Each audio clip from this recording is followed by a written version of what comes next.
Well, welcome back to the big board. Here I am trying to re-record this as I just make mistakes. I don't know what it is with this game. Why I'm doing this? It's driving me insane. Oh, stupid mistakes too. Not the rules' fault, just my fault. Okay, Deadly Woods. Welcome back to big board. Yeah, I don't know what's going on here. I'm struggling, and it's pretty straightforward. I just keep foobarring things. So, I've got this yellow line here that delineates like every freaking bulge game. Sixth Panzer Army from Fifth Panzer Army from Seventh Army, and when you pull the chit, right? You activate the guys. You pull the chit. You activate the guys, it's pretty straightforward, and you move those guys and you don't move any other guys. I keep just moving everybody and then having to put it back. Not only that, so that's my fault, and it's all good. I'm a dumbass.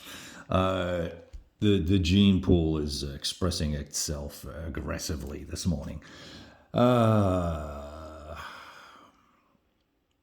All right, so let's talk about the game system, the rules, layout, stuff like that, as we are looking at the detritus of the end of 6th Panzer Army, 5th Panzer Army move combat actions. And we will do our best to try and explain some of the things that are interesting and some of the things that are a little problematic, and some of the cool little tools that are out there online that you should grab even for a very straightforward game. The rules clock in at like 20 pages. Let me zoom out a little bit here.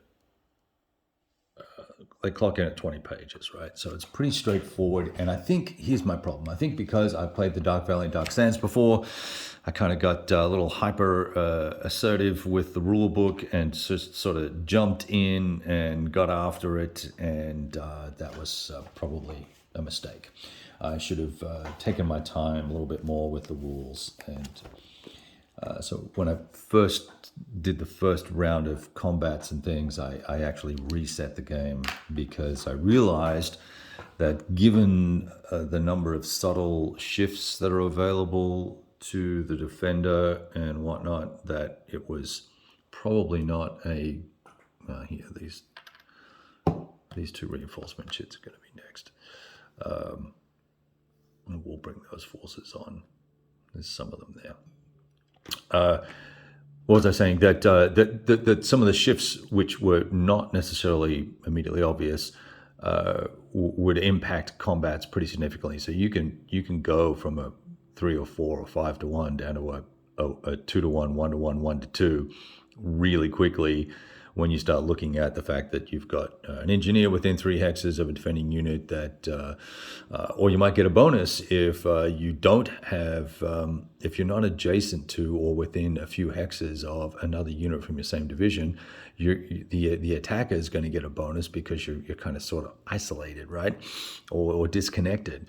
You're going to get terrain benefits, and you've got to remember that you're going to add one factor to the combat defense for these units that are in villages. There are, what are the other bonuses? Obviously, you've got some artillery that can be applied. So I ended up finding this little chart online that summarized all of the die roll modifiers and the shifts.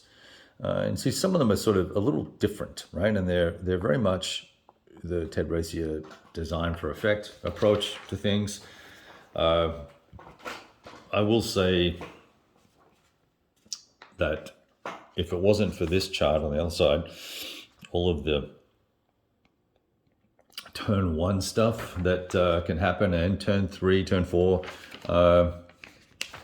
you will end up bouncing through the rule book all over the place because none of this stuff is effectively summarized anywhere. So this play aid was a great help. And this play aid with all the combat modifiers in one spot was also a great help, and I think it's mostly right. Although the activities within the given turn are not done in used order, they're kind of just listed out there. The rule book, it's clean and concise. Well, it's clean and concise, yeah, but it's not entirely readily apparent what some of the rules mean. So for instance, when a reinforcement enters the game, there is nothing in the little chart of the chits here that says they can move, but they do get to move. The first reinforcement chit pulled during a turn for the side allows reinforcements located in the first box on the track to enter play. And then it lets the second one comes out, you pull the second stack of reinforcements, and they get to enter play. Well, you know, maybe I'm being pedantic here, and it's too much OCS and technical games, but what does that mean? What does enter play mean? Is enter play defined anywhere? Let's have a quick look and see. Don't believe it is.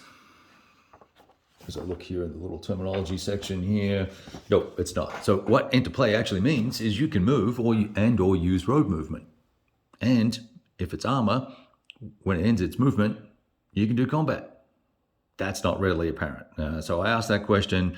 I also asked some other questions around some of the definitions here of what can happen here with this particular counter versus this particular counter are different, but the setup for turn one says, you know, I should use 5th and 6th, but has these exceptions here that are turn one oriented, but there's no exceptions here for these guys. So we can assume that I can use those fully as they're supposed to be, and it's only the initial move that's there's a predefined set of activities that occur in the first turn here.